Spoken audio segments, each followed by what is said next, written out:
सखी तोहर उम्र का बा हो? 16 साल 16 साल। ना ना ना ना 20 के पार हुई।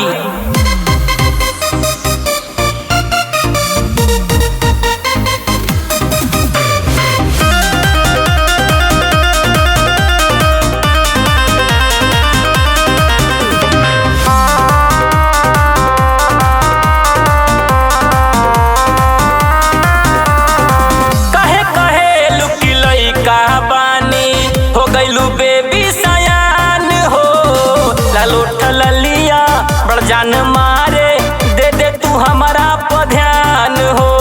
सुना ये जान पिटैबा का अभी बानी हम नादान ना दे तोहरा पे ध्यान। अभी बानी हम नादान ना दे तोहरा पे ध्यान। चच्चा पुलिस में बाबू परिधान। तोहरा पीछे दे हब जान। खाल होई बनारस वाला पान। तोहरा पीछे दे हब जान। खाल होई बनारस वाला पान।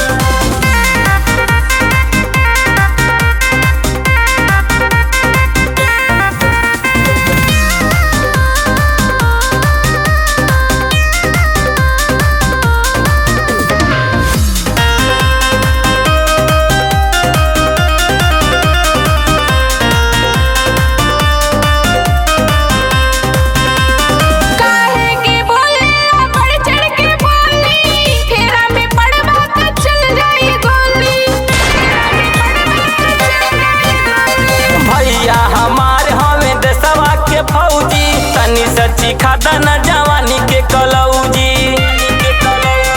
उठता जवानी के तूफान। तोहरा पीछे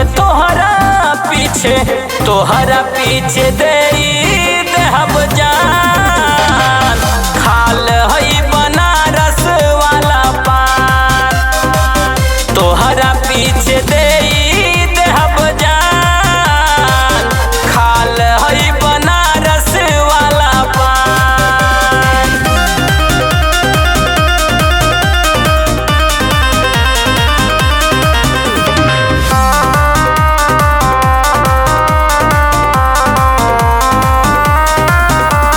घर हवे बबुआ हमरा दुआरा।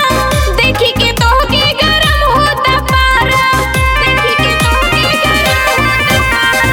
कहे रामदास अपन ओढ़नी सम्हारा। चश्मा लगा के जनी आँख तो हमारा। कहे महिमा की बड़ा बेईमान। तोहरा पीछे दे हब जान। खाल हई बनारस वाला पान। तोहरा पीछे दे हब जान। खाल हई बनारस वाला पान। कहे लुकी लइका बानी हो गइलू बेबी सयान हो। ललोठ ललिया बड़ जान मारे दे दे तू हमारा पर ध्यान हो।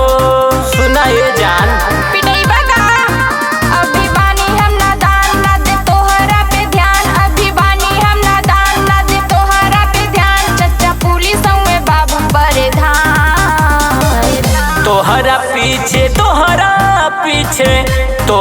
पीछे दे हब जान। खाल होई बनारस वाला पान। तोहरा पीछे दे हब जान। खाल होई बनारस वाला पान। अब खाल न हो।